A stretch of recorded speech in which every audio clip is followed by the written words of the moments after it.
నమస్తే welcome to Y news నేను పుష్ప బులెటిన్ల ముందుగా హెడ్లైన్స్ ఎనమలను మర్యాదపూర్వకంగా కలిసిన జలవనరుల శాఖ మంత్రి తొలి సాగునీటి పథకాలపై ప్రతిపాదనలు కాకినాడ జిల్లాలో పోలవరం ఎడమ కాల్వ పనుల ప్రగతిని సమీక్షించిన జలవనరుల మంత్రి ఈ జూన్ నాటికి ఫేజ్ 1 పనులు పూర్తి చేస్తామని రామానాయుడు వెల్లడి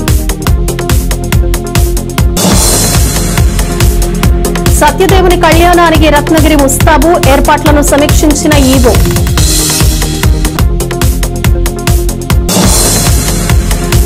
కాకినాడ అర్బన్ డెవలప్మెంట్ అథారిటీ అభివృద్ధి ప్రణాళికలు పెద్దాపురంలో ప్రతిపాదిత స్థలాల పరిశీలన బహుళార్థ ప్రాజెక్టు ఫలాలు నిర్దేశించిన గడువులోగా జాతికి అందించాలన్న సంకల్పంతో కూటమి ప్రభుత్వం ఉంది 2027 నాటికి జాతీయ ప్రాజెక్టు పోలవరాన్ని పూర్తి చేయాలని టార్గెట్ పెట్టుకున్న రాష్ట్ర ప్రభుత్వం పనులను వేగవంతం చేసింది ఫేజ్ 1 పనులు సాధ్యమైనంత వరకు జూన్ నాటికి పూర్తి చేసి ఎత్తిపోతల పథకం ద్వారా గోదావరి జలాలను ఉత్తరాంధ్రకు చేరువ చేయాలని భావిస్తోంది పోలవరం శరవేగం పడుతుంది అయినా పనుల ప్రగతిలో వెనకంజే పోలవరం ఎడమ కాల్వ ఫేజ్ 1 పనులు 2025 జూన్ నాటికి పూర్తి చేయాలన్నది ప్రభుత్వ లక్ష్యం పనులు పరుగులు పెడుతున్న సంక్లిష్ట పరిస్థితులు ఎదురవుతున్న నేపథ్యంలో మందకోడే కనిపిస్తుంది కాలువ పనుల్లో ఎదురవుతున్న సవాళ్లను అధిగమించేందుకు ముఖ్యమంత్రి నారా చంద్రబాబు జలవనరుల శాఖ మంత్రి నిమ్మల రామానాయుడు పనుల ప్రగతిని నిరంతరం పర్యవేక్షణ చేస్తూనే ఉన్నారు ఈ నేపథ్యంలో మంత్రి నిమ్మల రామానాయుడు గడిచిన 3 రోజులు ఉత్తరాంధ్ర జిల్లాలో పర్యటించారు ఇవాళ కాకినాడ జిల్లాలో పోలవరం ఎడమ కాలువ పనుల పరిశీలనలో భాగంగా తొండంగి మండలం బెండపూడి ప్రాంతాన్ని సందర్శించారు తొలుత జాతీయ రహదారి ప్రక్కన జరుగుతున్న పనులను పరిశీలించిన మంత్రి ఆ తర్వాత అక్విడెక్ వద్ద జరుగుతున్న పనులను పరిశీలించారు అక్కడ ఫోటో ఎగ్జిబిషన్ ను తిలకించారు అనంతరం అన్నవరంలోని 1 కన్వెన్షన్ హాల్లో జలవనరుల శాఖ అధికారులతో రివ్యూ నిర్వహించారు అనంతరం మీడియాతో మాట్లాడిన మంత్రి రామానాయుడు అన్ని అభ్యంతరాలను అధిగమించి జూన్ నాటికి ఫస్ట్ ఫేజ్ పనులను పూర్తి చేస్తామన్నారు డయాఫ్రామ్ పనులు పూర్తి అయ్యేంత వరకు వేచి చూడబోమని స్పష్టం చేసిన ఆయన ఈలోగా ఎత్తిపోతల పథకాల ద్వారా సాగునీరు సరఫరా చేస్తామన్నారు ఇక ఆర్ఆర్ ప్యాకేజీ పూర్తి చేస్తామని కుమ్మరిలో నిర్వాసితులకు 18 కోట్లు విడుదల చర్యలు తీసుకుంటున్నామని నిర్వాసితులకు పునరావాస ప్యాకేజీ కోసం ప్రత్యామ్నాయ భూమిని సేకరిస్తున్నామని చెప్పారు ఈ కార్యక్రమంలో సీనియర్ నేతలు యనమల రాజేష్ చింతమనీడి అబ్బాయి మోదుకూరి వెంకటేష్ చొక్కా అప్పారావు కాలిపోయిన చంద్రరావు నార్ల రత్నాజీ దంతులూరి శ్రీనివాసరాజు సుర్ల బోడయ్య మంతిన గంగాధర్ జక్కాన రామనాయుడు పోతల రాంబాబు తదితరులు పాల్గొన్నారు పాత్రికేయ మిత్రులందరికీ కూడా నమస్కారాలు తెలియజేసుకుంటూ పోలవరం ప్రాజెక్టుకి సంబంధించినటువంటి లెఫ్ట్ మెయిన్ కెనాల్ ఏదైతే ఉందో 14-19 5 సంవత్సరాల కాలంలో జరిగేటువంటి పనులు తప్ప 19-24 గత వైఎస్ఆర్సీపీ పాలనలో ఆ లెఫ్ట్ మెయిన్ కెనాల్ ని మర్చిపోయేటువంటి పరిస్థితి ఎక్కడ కూడా ఒక అర్బస్తా సిమెంట్ కానీ ఒక్క రూపాయి కానీ ఒక తట్ట మట్టి పని చేయనటువంటి పరిస్థితి ఇది నేను కాదు ఇప్పుడే నేను ఫీల్డ్ ఇన్స్పెక్షన్ వెళ్తే అక్కడ స్థానికంగా ఉన్నటువంటి రైతులు చెప్పారు ఆ రోజు చంద్రబాబు నాయుడు గారి హయాంలో పనులు జరిగాయి మళ్ళీ ఇప్పుడు చంద్రబాబు నాయుడు గారి హయాంలోనే పనులు జరుగుతూ ఉన్నాయి మధ్యకాలంలో ఇవన్నీ కూడా తుప్పు పట్టిపోయి రాష్ట్రం తుప్పు పట్టినట్టుగానే ఈ ఐరన్ కూడా తుప్పు పట్టిపోయిందని చెప్పి స్థానికంగా ఉండేటువంటి రైతులు చెప్తూ ఉన్నారని అంటే జగన్మోహన్ రెడ్డి విధ్వంసం పోలవరం లెఫ్ట్ మెయిన్ కెనాల్లో కూడా మనకు కనిపిస్తున్నటువంటి పరిస్థితి అందుకే ఈరోజు ప్రజాప్రభుత్వం వచ్చిన తర్వాత చంద్రబాబు నాయుడు గారు కూడా తన 2వ ఫీల్డ్ ఇన్స్పెక్షన్ పోలవరం తర్వాత 2వ field inspection left main canal కి వచ్చారు ఆ రోజు ఆయన 2025 జూన్కి మరి ఆ యొక్క పోలవరం లెఫ్ట్ మెయిన్ కెనాల్ ని మొదటి దశ పనులు పూర్తి చేసి ఉత్తరాంధ్రకు నీళ్లు ఇస్తామని చెప్పి ఏదైతే ఆయన హామీ ఇచ్చారో ఆ హామీని నిలబెట్టుకోవడానికి 1200 కోట్ల రూపాయలు నిధులు ఆ లెఫ్ట్ మెయిన్ కెనాల్ కి ఫస్ట్ ఫేజ్ కింద మరి రిలీజ్ చేయడమే కాదు టెండర్లు పిలిచి వర్కార్డులు ఇచ్చి పనులను కూడా ప్రారంభించడం జరిగింది ఆ ప్రారంభించినటువంటి పనులు కూడా జూన్ నెలకి పూర్తి కావాలి కాబట్టి ఏదో ఏ మే నెలలోనో జూన్ నెలలోనో చేస్తారని కాకుండా మార్చి వరకు కూడా నీళ్లు ఉంటున్నాయి కాబట్టి కెనాల్స్ లో అట్లీస్ట్ మార్చి ఏప్రిల్ మే జూన్ ఈ 4 months స్పీడ్ గా తెలుగుదేశం పార్టీ పొలిట్ బ్యూరో సభ్యుడు యనమల రామకృష్ణుడిని రాష్ట్ర జలవనరుల శాఖ మంత్రి నిమ్మల రామానాయుడు మర్యాదపూర్వకంగా కలిశారు పోలవరం ఎడమ కాలువ పనులు పరిశీలన నిమిత్తం కాకినాడ జిల్లా పర్యటనకు వచ్చిన మంత్రి రామానాయుడు తేటగుంట క్యాంప్ కార్యాలయానికి నేరుగా వచ్చారు. టీడీపీ శ్రేణులు మంత్రికి సాదర స్వాగతం పలికారు. అనంతరం అగ్రనేత యనమలను రామానాయుడు మర్యాదపూర్వకంగా కలుసుకున్నారు. పంప, పీబీసీ, పుష్కర, తాండవ ప్రాజెక్టు ప్రతినిధులు ఆయా ప్రాంతాల ఆయకట్టుల స్థిరీకరణకు సంబంధించిన ప్రతిపాదనలను జలవనరుల శాఖ మంత్రికి అందజేశారు. ఈ కార్యక్రమంలో మాజీ ఎమ్మెల్యే రాజా అశోక్ బాబు, సీనియర్ నేతలు యనమల రాజేష్, చింతమనేడి అబ్బాయి, మోత్కూరి వెంకటేష్, కరప అప్పారావు, యనమల లక్ష్మణరావు, అరిగిల నరసింహమూర్తి, కోడ వెంకటరమణ, కరక సత్యనారాయణ, జోగిరాజు, రుత్తల సత్యసీతయ్య తదితరులు పాల్గొన్నారు.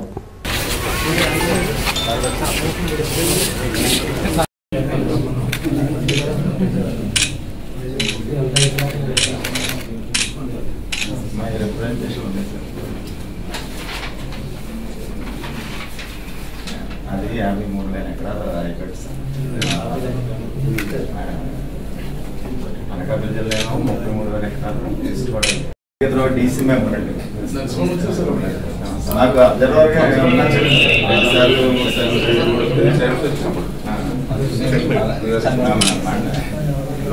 మీటింగ్ కూడా పార్టీ కమిటీ పార్టీ కమిటీ నీళ్ళు గోడ కొట్టేసినప్పుడు ప్రహరీ గోడ కొట్టినప్పుడు ప్రపోజల్స్ పంపించాను.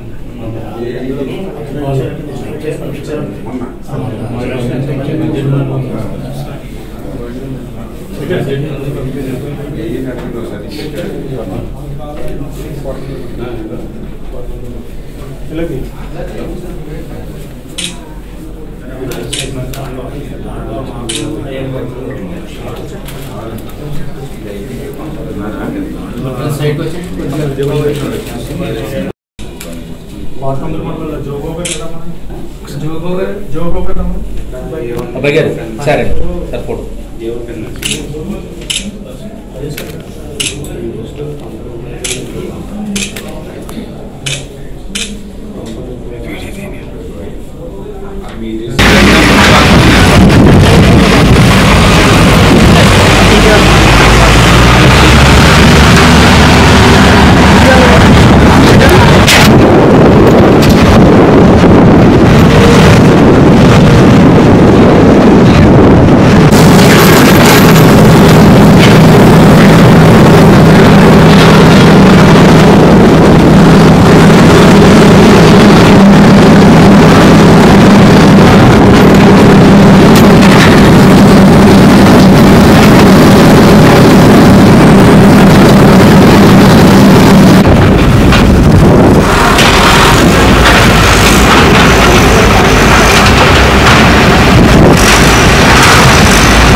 అంతా అనుకున్నట్టే జరిగింది. తుని మున్సిపాలిటీపై పాగా వేయబోతున్న తెలుగుదేశం పార్టీ చైర్పర్సన్ అభ్యర్థిగా నార్ల భువనేశ్వరి పేరును ఖరారు చేసింది.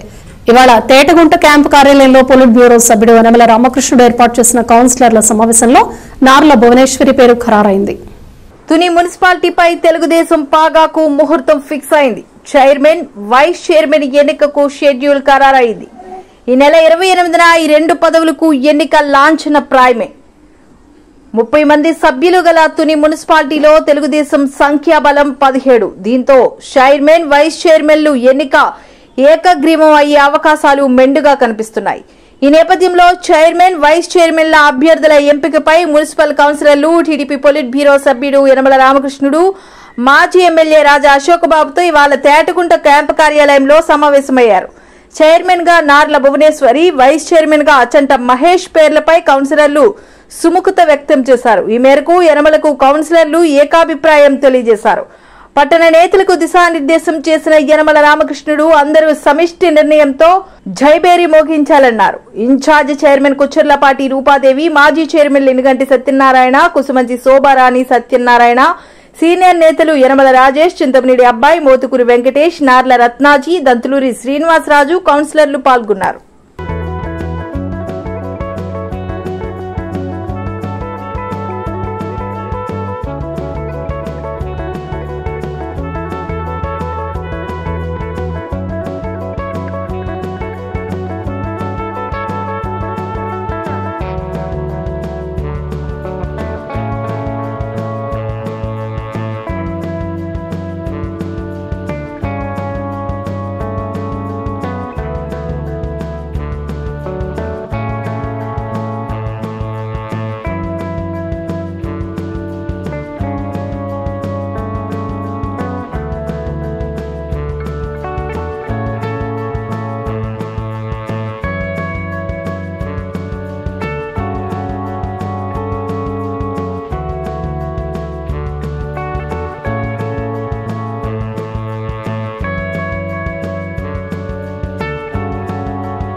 కాకినాడ జిల్లాలో పీఎం సూర్యగారు పథకం కింద ప్రతి ఇంటి మీద సోలార్ ప్యానెల్ ఏర్పాటు చేసుకునేలా లబ్ధిదారులకు అవగాహన కల్పించాలని కాకినాడ జిల్లా కలెక్టర్ షాన్మోహన్ సగిలి డిఆర్డీఏ సిఆర్పీలకు సూచించారు. సామర్లకోట టీటీడీసీలో పీఎం సూర్యగారిపై డిఆర్డీఏ సిఆర్పీలకు ఒకరోజు శిక్షణ కార్యక్రమం నిర్వహించారు. ఈ సందర్భంగా కాకినాడ జిల్లా కలెక్టర్ షాన్మోహన్ మాట్లాడుతూ పీఎం సూర్యగారి పథకం ప్రతి ఒక్కరూ తమ ఇంట్లో 1 కిలోవాట్ సామర్థ్యంతో ఏర్పాటు చేసుకునే విధంగా చూడాలన్నారు. 1 కిలోవాట్ సామర్థ్యంతో ఏర్పాటు చేసుకునేందుకు 60,000 రూపాయలు ఖర్చు అవుతుందని, ఇందులో 80% 48,000 రూపాయలు బ్యాంకు రుణం మంజూరు చేస్తుందని, మిగిలిన 12,000 రూపాయలు స్త్రీనిధి నుండి మంజూరు చేయడం జరుగుతుందని ఆయన తెలిపారు.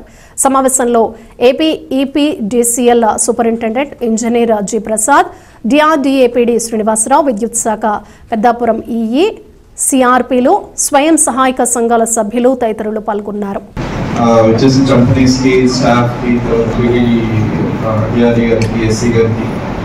డిపార్ట్మెంట్ స్టాఫ్ అందరికీ నమస్కారం, మీడియా వారికి నమస్కారం. సో ఈ మీటింగ్ పెట్టడానికి ముఖ్య ఉద్దేశం ఏంటంటే, మీకు అర్థమైందో లేదో దీనివల్ల ఉపయోగం ఒక 3 years కాకుండా 2 years 3 నుంచి 4 ఏళ్ళు, అంటే మన ఏరియాలో కొంచెం ఎండ ఎక్కువ, అంతే కదా. ఇప్పుడు కొన్ని ఏరియాలో నార్త్ ఇండియాలో ఇట్లా అంటే ఎండ తక్కువ, అక్కడ ఎంతవరకు వర్క్ అవుతుందో తెలియదు. కానీ మన ఏరియాలో ఎండకి ఆల్రెడీ కొంతమంది పెట్టుకున్న వాళ్ళవి చూసిన తర్వాత పర్సనల్గా నేను డిపార్ట్మెంట్ కానీ సీఎం గారి వైపు నుంచి కానీ కన్విన్స్ అయ్యి ఇది పెడితే 3 ఏళ్ల పాటు మనం ఒకవేళ లోన్కి ఒకవేళ ఇన్స్టాల్మెంట్కి ఒకవేళ మనకు మిగిలేదంతా ఇన్స్టాల్మెంట్కి పోయినా 3 ఏళ్ల తర్వాత రెగ్యులర్గా ఒక 1,000 రూపాయలు 750 రూపాయల దాకా మిగులుతో వస్తుంది నెల. ఇప్పుడు ఒక కుట్టు మిషన్ కొట్టుకొని ఒక 500-600 నెల ఎలా అయితే చేసుకుంటాం ఎగ్జాక్ట్లీ అలా. కుట్టు మిషన్ ఎంత వరకు ఖర్చు అవుతుంది? ఇప్పుడు 5,000 అవుతుందా? సరే, గవర్నమెంట్ నుంచి ఫ్రీ వస్తే ఫ్రీ వచ్చింది, లేకపోతే మనం ఖర్చు పెట్టుకొని పెట్టేదే కదా. అది కూడా ఒక సంవత్సరం దాకా మీకేమి దాని ఖర్చుకే వెళ్ళిపోతుంది కదా. 5,000 సంవత్సరంలో మీరు 5,000 కన్నా ఎక్కువ సంపాదించగలమా ఇళ్ళలో కొట్టుకునేదానికి?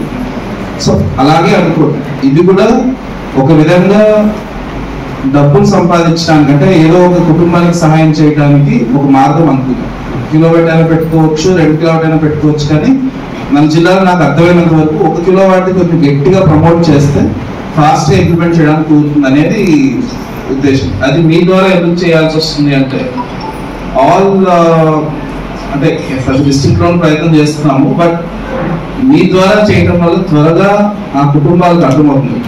ఇప్పుడు ఇదే మీటింగ్ నేను మిగతా గ్రూప్స్ అంటే ఆ మగవాళ్ళకి చెప్పడానికి కూడా నేను ప్రయత్నం నా వైపు నుంచి చేస్తాను. కానీ ఈ ద్వారా ఇమీడియట్ గా ఇళ్ళకి వెళ్ళిపోతుంది అనేది నా నమ్మకం. ఓకే, అండ్ దీంట్లో పార్టీలకి దీనికి సంబంధం లేదు. ఓన్లీ థింగ్ ఏంటి, ప్రతి గ్రూప్ లో ప్రతి మెంబర్ కి ఇది పెట్టించగలగాలి, అది మన టార్గెట్. చేయించగలమా ఇది? అండ్ మీకు ఒకసారి విజువలైజ్ చేసుకోండి, సాటిస్ఫాక్షన్ తో ఆ ఇంటికి మొత్తం ఉపయోగపడేటట్లు మనం ఇది డిజైన్ చేయడం జరిగింది కాన్పూర్ చీఫ్ మినిస్టర్ గారి వైపు నుంచి.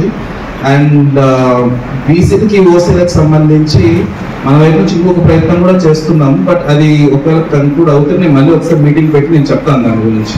అంటే ఇంకొంత వాళ్ళకి త్వరగా చేసుకోవటట్లు ఏదన్నా మార్గం ఆలోచిస్తున్నారు అనమాట, నేను చెప్తాను దాని గురించి. బట్ ప్రస్తుతం అయితే ఉన్న స్కీమ్ అంతా మీకు ఎక్స్ప్లెయిన్ చేయడం జరిగింది, బ్యాంకులతో కూడా మాట్లాడడం జరిగింది. అండ్ ఇక్కడ ఆల్రెడీ అక్కడ ఇన్స్టాల్ చేసే కంపెనీస్ కూడా ఇక్కడే ఉన్నాయి. సో మీకు ఏ డౌట్ ఉన్నా చెప్పగలిగే వాళ్ళు అందరూ ఈ రూమ్ లోనే ఉన్నారు. సో దయచేసి ఎలాంటి ఇబ్బంది పడకుండా, ఇప్పుడు ఆవిడ అంత బేసిక్ డౌట్ కూడా ధైర్యంగా లేచి అడిగారు. You should all congratulator. ఎందుకంటే ఇంకా చాలా మందికి ఉండొచ్చు ఆ డౌట్, వాళ్ళు లేచి అడగలేదు, ఆవిడ లేచి అడిగింది, అంతే తేడా. సో దయచేసి ఏదైనా ఉన్నా నెక్స్ట్ 10 నిమిషాల్లో ఇంకో టాపిక్ ఏదైనా మాట్లాడి, బట్ మధ్యలో ఏదైనా డౌట్ వస్తే చేతులు ఎత్తి అడగాలి, అడుగుతారు కదా. బట్ నెక్స్ట్ 2 months లో 80% ఉన్న మెంబర్స్ కి అప్లికేషన్ పెట్టించడం, లోన్ ప్రాసెస్ చేయించడం, ఆల్రెడీ పీడీఆర్ఏ ఉన్నారు కాబట్టి శ్రీనిధి నుంచి లోన్స్ తయారు చేయడం, ఈ 3 పనులు చేస్తున్నాం. Next 2 months. ఎందుకు 2 months? వై? అలా వర్షాలు పడిన తర్వాత మీరు రాదు కాబట్టి, అంతే కదా. మన వర్షాలు పడితే మనకి గట్టి పడుతుంది. యాక్చువల్ గట్టి వర్షం పడినప్పుడు వాళ్ళు బిగించడం కంపెనీస్ let us prioritize. ఎందుకంటే మనం we have taken lot of drive here, so let us push it and then let us prioritize. Any support required from our side will do our best. నిల్వ ఉంచిన మాంసం విక్రయాలపై ప్రజలు అప్రమత్తంగా ఉండాలని కాకినాడ జిల్లా కిర్లంపూడి మండలం జగపతి నగరం పంచాయతీ కార్యదర్శి ఎన్టీఆర్ రమేష్ బాబు అన్నారు. జగపతి నగరంలో మొగ్గ సింహాచలం అనే లైసెన్స్ ఉన్న మాంసం దుకాణంలో రొట్టా ఎస్ బాబు అనే విక్రయదారుడు నిల్వ ఉంచిన మాంసాన్ని అమ్ముతున్నాడనే జగపతి నగరంలో మొగ్గ సింహాచలం అనే లైసెన్స్ ఉన్న మాంసం దుకాణంలో రొట్టా ఎస్ బాబు అనే విక్రయదారుడు నిల్వ ఉంచిన మాంసాన్ని అమ్ముతున్నాడనే దాస్యం ప్రభాకర్ ఫిర్యాదుతో సర్పంచ్ గుడాల శ్రీలత రాంబాబు పంచాయతీ అధికారులు చర్యలు చేపట్టారు. మార్కెట్ మాంసానికి ఉన్న డిమాండ్ కారణంగా వ్యాపారులు గతంలో అమ్ముడుపోని మాంసాన్ని నిల్వ చేసి 2-3 రోజుల తర్వాత కూడా ప్రజలకు విక్రయిస్తున్నారు. అయితే మాంసాన్ని తనిఖీ ముద్ర వేసి అధికారులు కళ్లు కప్పి అక్రమ వ్యాపారులు కల్తీ మాంసాన్ని విక్రయిస్తున్నారు. ఈ సందర్భంగా పంచాయతీ కార్యదర్శి రమేష్ బాబు మాట్లాడుతూ కొనుగోలుదారుడు ప్రభాకర్ ఫిర్యాదు మేరకు మాంసం దుకాణంలో తనిఖీలు చేపట్టగా నిల్వ ఉంచిన మేక మాంసాన్ని అమ్ముతున్నట్లు నిర్ధారణ కావడంతో సర్పంచ్ గుడాల శ్రీలత రాంబాబు ఆదేశాలతో ప్రజా ఆరోగ్యాన్ని దృష్టిలో పెట్టుకుని మాంసం దుకాణం లైసెన్స్ రద్దు చేస్తున్నట్లు మీడియాకు తెలిపారు. మాంసం నుండి భరించలేని దుర్వాసన వెదజల్లడంతో సుమారు 5 కేజీల మాంసాన్ని స్వాధీనం చేసుకుని పూడ్చిపెట్టినట్లు ఆయన తెలిపారు. ఈ కార్యక్రమంలో Kirlampudi town president Maddala Manikantaswamy, ward మెంబర్లు కురుమళ్ల చిన్ని, పంచాయతీ సిబ్బంది ఉన్నారు.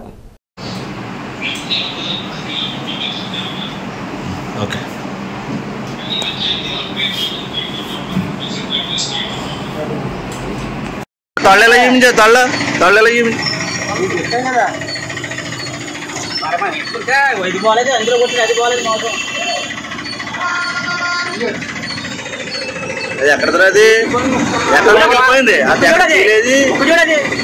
ఎక్కడ ఉండిపోయింది అది ఎక్కడ ఉండిపోయింది తీసే నువ్వు దొంగ ఇంకా ఎక్కడే వచ్చింది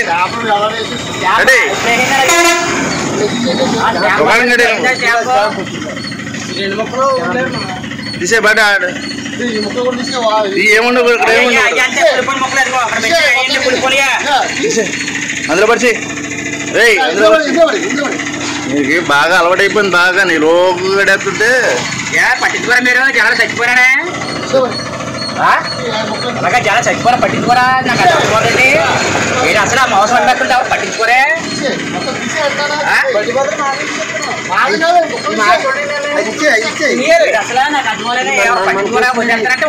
కిర్లంపూడి మండలంలో జగపతి నగర్ గ్రామ పంచాయతీ ఏరియాలో ఆ కుళ్ళిన మాంసం అమ్ముతున్నారని చెప్పి ప్రభాకర్ గారి ఫిర్యాదుపై అక్కడికి వెళ్ళి తనిఖీ చేయగా మొగ్గా సింహాచలం గారి షాపులో రొట్టా వేసుకున్న వారు నిల్వ మేక మాంసం అమ్ముతున్నట్టు గుర్తించడం జరిగింది. అది నిర్ధారణకు వచ్చిన తర్వాత దాన్ని శాస్త్రీయపరంగా దాన్ని బీచింగ్ అది వేసి కప్పెట్టి ఇప్పుడు అతనిపై చర్యలు తీసుకోవడానికి తాత్కాలికంగా అతనిపై ఆ షాప్ రద్దు చేయడం జరుగుతుంది. చేసి అతనిపై ఇంకా చర్యలు తీసుకోవడానికి మేము సిద్ధంగా ఉన్నాం. మటన్కి వెళ్ళానండి. ఎంత వాళ్ళు ఏం చేయారంటే ఇందులో మొక్క కొట్టాడు. కొడితే తీసుకుని వచ్చేస్తుంటే వెనకాతల నుంచి కొవ్వుకి మటన్కి చుట్టూరు కొవ్వు చుట్టేసి కింద అడుగు నుంచి కుళ్ళిపోయిన మాంసం కనిపిస్తుందండి. కనిపిస్తుంటే నాకు డౌట్ వచ్చింది. డౌట్ వచ్చి మాంసం నాకు వద్దని చెప్పాను. చెప్తే అయితేనే బాగానే ఉందని చెప్పేసి మళ్ళీ ఇంకోసారి ఆ మాంసం కొట్టమని చెప్పాను. అది కొట్టాడు. అది కొట్టినా ఇంటికి వెళ్ళిపోయి తేడా వచ్చింది. తేడా వస్తే మన గ్రామ ఈయన దగ్గరికి వెళ్ళి పంచాయతీ గ్రామ పంచ్ గారి దగ్గరికి వెళ్ళి కంప్లైంట్ ఇచ్చాను. కంప్లైంట్ ఇస్తే వెళ్ళామండి. వెళ్ళి 5 కేజీలు మటన్ తీసుకొని స్వాధీనం చేశాండి. మోసం చెప్తే బాగా కుళ్ళిపోయిందండి. అసలు ఇప్పుడు ప్రజలు తింటున్నారండి. ఏంటంటే అసలు ఫాల్ట్ మరి జనాలు చచ్చిపోతారా బతుకుతారా? జనాలు అంతలా పిల్లలు తినేదండి. పిల్లలన్నా పట్టుకెళ్తారు కదండి. అంతలా దూరంగా వాసన వచ్చేస్తుందండి. అది అయినా ఎవరో మన వాళ్ళు చూసి సర్పంచ్ గారు చూసి పట్టుకొని వాళ్ళని కొద్దిగా సెక్రటరీ గారు కూడా చూసుకొని పట్టుకొని వాళ్ళకి లైసెన్స్ కూడా కొద్దిగా రద్దు చేస్తాననేసి చెప్పారండి. కాకినాడ అర్బన్ డెవలప్మెంట్ అథారిటీ అభివృద్ధి ప్రణాళికలకు కార్యరూపం ఇవ్వబోతోంది. క్రౌడా చైర్మన్ తుమ్మల రామస్వామి ఆ దిశగా ప్రణాళికలు సిద్ధం చేశారు. కాకినాడ జిల్లా అభివృద్ధిలో క్రౌడా కీలకం చేయాలన్న ఆలోచనలతో ప్రతిపాదనలు రూపొందించి క్షేత్రస్థాయి పరిశీలన చేస్తున్నారు. ఇందులో భాగంగా పెద్దాపురం, సూరంపాళ్లెం పరిసర ప్రాంతాల్లో తుమ్మల రామస్వామి, జాయింట్ కలెక్టర్ రాహుల్ మీనా, కాకినాడ నగరపాలక సంస్థ కమిషనర్ భావన పర్యటించారు. క్రౌడా నిధులతో అభివృద్ధి పరిచే స్థలాలను పరిశీలించారు. ఈ కార్యక్రమంలో క్రౌడా సెక్రటరీ కలిశారు. ప్లానింగ్ ఆఫీసర్ శ్రీనివాస, పెద్దాపురం తహసీల్దార్ వెంకటలక్ష్మి పాల్గొన్నారు.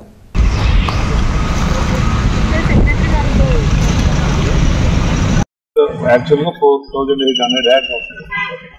మన 3000 యాడ్స్ మనకు ఈల్డింగ్ వస్తుంది. 3000 ads open spaces 10% open space 20% amenities. Okay, so 43% is open. 57% is doable. 57% of 1 acre is how much square yards? 30,000 square yards. 1 square yard. Last 40 feet roads ఉన్నప్పుడు చెప్తారా 30 feet roads కదా. ఇప్పుడు ఎంత వస్తుంది ఈల్డింగ్? ఇప్పుడు 3,000 square yards it will come. 3,000 square yards. So for the outside laga one specific can use for the world of this. వాళ్ళు కూడా requirement అక్కడ రూరల్ ఏరియా కూడా రావడానికి ట్రై చేస్తారు. చాలా మంది ప్రైవేటు ఓనర్స్ కొనుక్కుని కాలేజీలు దృష్టిలో పెట్టుకుని జ్యోతుల ఫౌండేషన్ విద్యా ప్రధాయిని డిఎస్సి విద్యార్థుల భవిష్యత్తుకు పూలబాట పరిచేందుకు ముందుకు వచ్చింది. ఇందులో భాగంగా జగ్గంపేటలోని గోకవరం రోడ్లోని కాపు కళ్యాణ మండపంలో Jyothula Nehru foundation mega DSC ఉచిత కోచింగ్ సెంటర్ తరగతులను ప్రారంభించింది. ఎమ్మెల్యే జ్యోతుల నెహ్రూ కాకినాడ జిల్లా తెలుగుదేశం పార్టీ అధ్యక్షులు జ్యోతుల నవీన్ చేతుల మీదుగా ఇవాళ కోచింగ్ సెంటర్ ప్రారంభమైంది. ముందుగా సరస్వతీదేవి, సర్వేపల్లి రాధాకృష్ణ చిత్రపటాలకు పూలమాలలు వేసి జ్యోతి ప్రజ్వలనతో ఉచిత కోచింగ్ సెంటర్ ప్రారంభించారు. ఈ సందర్భంగా జ్యోతుల నవీన్ మాట్లాడుతూ జ్యోతుల నెహ్రూ ఫౌండేషన్ స్థాపించడానికి ముఖ్య కారణం ప్రభుత్వ పాఠశాలలో మౌలిక వసతులు కల్పించాలని, అందరి సహకారంతో స్థాపించడం జరిగిందని, అదేవిధంగా నియోజకవర్గంలోని ఆడపిల్లలకు పెళ్లి కానుక 20,000 రూపాయలు అందించడం జరుగుతుందని, ఇప్పటికే 250 మంది ఆడపిల్లల పెళ్లిళ్లకు అందించామని, ఇంకా 130 మంది ఆడపిల్లల పెళ్లిళ్ల అప్లికేషన్లు రెడీగా ఉన్నాయన్నారు. జగంపేట నియోజకవర్గంలో మెగా డిఎస్సిలో ఎక్కువ మంది ఉత్తీర్ణత సాధించాలని ఈ కార్యక్రమం తీసుకున్నామన్నారు. ఎమ్మెల్యే జ్యోతుల నెహ్రూ మాట్లాడుతూ గతంలో జ్యోతుల నెహ్రూ ఫౌండేషన్ ద్వారా టెట్ కోచింగ్ ఇప్పించామని, ఈ కార్యక్రమంలో ఎంపీపీ తోట రవి, తోట గాంధీ, ఎస్వీఎస్ అప్పలరాజు, మారిశెట్టి భద్రం, కొత్త కొండబాబు, కుంచే రాజా, జీను మణిబాబు, అడబాల భాస్కర్రావు, అడబాల వెంకటేశ్వరరావు, ఉంగరాల రాము, వీరంరెడ్డి కాశీబాబు, మంగరావుతు రామకృష్ణ, పాలచర్ల నాగేంద్ర చౌదరి, జంపన సీతారామచంద్రవర్మ ఫౌండేషన్ సభ్యులు పాల్గొన్నారు. 349 మంది ఉత్తీర్ణులయ్యారు, అంటే క్వాలిఫై అయ్యారు. ఇందులో గతంలో క్వాలిఫై అయిన వాళ్ళు ఉన్నారు. గతంలో క్వాలిఫై అయిన వాళ్ళందరికీ మార్కులు పెరిగాయి. క్వాలిఫై కానటువంటి వాళ్ళు క్వాలిఫై అయ్యారు. అంటే 349 మంది మన క్యాంపు నుంచి రేపు డిఎస్ఏ పరీక్షకి వెళ్ళడానికి అర్హత సంపాదించాం. ఈరోజు మళ్ళీ 40 రోజుల టైం ఉంది. ఈ 40 రోజుల టైం కూడా నిరంతరం మీరు పరిశ్రమించాలి. అవసరం అనుకుంటే ఖర్చుకు నెరవేరే పని లేదు. మీరు 2 క్లాసులు కూడా పెట్టారు అంటే 9 క్లాసులు కూడా పెడతారు, ఇబ్బంది లేదు. అన్ని సౌకర్యాలు ఏర్పాటు చేస్తారు. కానీ మ్యాక్సిమం ఎలాగైతే గతంలో 80% మనం సాధించుకోగలిగామో టెట్లో ఈ డిఎస్ఏలో కూడా ఆ రకమే సాధించాలి. ఆ సాధించడం కోసమే ఇవాళ మళ్ళీ డిఎస్ఏ క్లాసులు కోచింగ్ సెంటర్ మనం పెట్టుకున్నాం. ఇప్పటికీ మన దగ్గరికి వచ్చినటువంటి పిల్లల యొక్క సంఖ్య చూసుకున్నట్టయితే 193 మంది వాళ్ళ మెసేజ్ల ద్వారా మేము వస్తాం, మీ ట్రైనింగ్ క్యాంప్ అని చెప్పినటువంటి పరిస్థితి ఉంది. 250 మంది మాత్రం కాదు. ఇంకా 1-2 రోజుల్లో పూర్తిగా కూర్చోండి లేదు. మిగిలినటువంటి ఈ 349 మంది కూడా ఖచ్చితంగా మన దగ్గరకు వస్తారు. రావాలని చెప్పేసి నేను కోరుకుంటున్నాను. వచ్చి కోచింగ్ శ్రద్ధగా ఉంది. మీకు ఒకటి మాత్రం నేను ఆలోచిస్తాను, ఫ్యాకల్టీ దగ్గర ఎక్కడా కూడా రాజీ పడే ప్రసక్తి లేదు. ఆంధ్రప్రదేశ్లోనే నెంబర్ 1 ఫ్యాకల్టీ తీసుకొచ్చి మీకు అప్పచెప్తాను.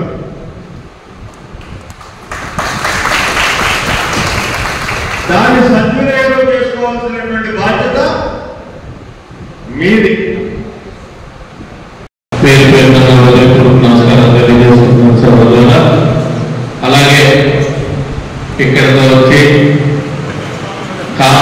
కాబోయే టీచర్లకు యువతరానికి ఒక బంగారు పాట వేయడానికి మీ వంతు కృషి అందజేయడానికి మీ అందరికీ కూడా ప్రత్యేకమైన ధన్యవాదాలు తెలియజేస్తున్నాను సోదరులారా.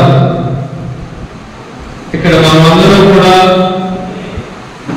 ఆలోచించాల్సిన అవసరం వస్తుంది.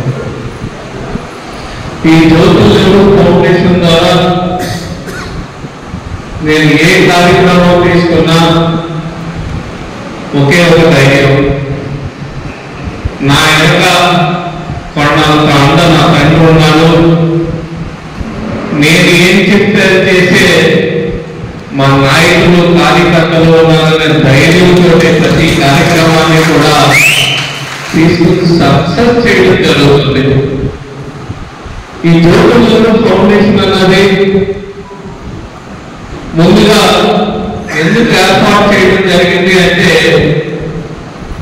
నేను స్కూల్స్ గా తిరుగుతున్నప్పుడు, గవర్నమెంట్ స్కూల్స్ తిరుగుతున్నప్పుడు అక్కడ సరైన మౌలిక సదుపాయాలు లేక, కింద కూర్చొని ఫ్యాన్లు లేక, లైట్లు లేక విద్యార్థులు చాలా ఇబ్బంది పడుతున్నారని గమనించి ఫౌండేషన్ ద్వారా వాళ్ళకి బెంచెస్, ఫ్యాన్లు, ఈ పనులు దానం చేసిన టీచర్స్ కి ఇవ్వాలి. వాళ్ళు కూడా ప్రైవేట్ స్కూళ్ళకి ధీటుగా చదువుకోవాలి, మంచి అభివృద్ధిలోకి రావాలని ఒక ఉద్దేశంతో ఆ ఫౌండేషన్ స్టార్ట్ చేయడం జరిగింది. స్టార్ట్ చేయడంతో ప్రతి స్కూల్లోని కూడా ఎన్ని బల్లలు కావాలి, ఎన్ని కావాలని రమారమి జగపేట నియోజకవర్గంలో 3000 పైచీలకు స్కూల్ బల్లలు ఇవ్వడం జరిగింది. అలాగే ఫ్యాన్లు ఇవ్వడం జరిగింది. టీచర్స్ కి సౌకర్యాలు కల్పించడం జరిగింది. అది నా ఒకటి వల్ల సాధ్యం అవ్వలేదు. ప్రతి గ్రామంలోని కూడా మమ్మల్ని నమ్ముకున్న కార్యకర్తలు, మమ్మల్ని అభిమానించే కార్యకర్తలు కూడా ప్రతి ఒక్కరూ కూడా డొనేట్ చేయడం జరిగింది. ఈ రోజుకి కూడా మీరు చూసుకున్నట్టయితే జ్యోతుల నెహ్రూ ఫౌండేషన్ అని ఒక పక్క ఎవరైతే డొనేట్ చేస్తున్నారో వాళ్ళు మీరు ఒక పక్క కూడా రాయించి దాన్ని చేయడం జరిగింది. తర్వాత ఒక ఓల్డేజ్ హోమ్ ని నిర్మిద్దామని ఆలోచన ఉన్నా సరే ఒకంత వెనకడికి వేయడం జరిగింది. నేను ఏదో పెట్టేయడానికి, దాని మీద డబ్బులు ఖర్చు పెట్టడానికి పెద్ద సమస్య కాదు, కానీ ఆ ఓల్డేజ్ హోమ్లో ఉండే పెద్దలకి సర్వీస్ చేసే విధంగా. ఎందుకంటే ఈ రోజు మనం చూసుకుంటున్నాం, ఓల్డేజ్ హోమ్ ఎందుకు వస్తున్నారు అంటే ఇంట్లో సరిగ్గా చూడడం లేకపోవడం వల్ల, లేకపోతే సరైన సదుపాయాలు లేకపోవడం వల్ల, పిల్లలు విదేశాల్లో ఉండడం వల్ల. ఇక్కడ బులెటిన్ ముగించే ముందు హెడ్లైన్స్ మరోసారి. యనమలను మర్యాదపూర్వకంగా కలిసిన జలవనరుల శాఖ మంత్రి, తొలి సాగునీటి పథకాలపై ప్రతిపాదనలు. కాకినాడ జిల్లాలో పోలవరం ఎడమ కాల్వ పనుల ప్రగతిని సమీక్షించిన జలవనరుల మంత్రి, ఈ జూన్ నాటికి ఫేజ్ 1 పనులు పూర్తి చేస్తామని రామానాయుడు వెల్లడి. సత్యదేవుని కళ్యాణానికి రత్నగిరి ముస్తాబు ఏర్పాట్లను సమీక్షించిన ఈవో.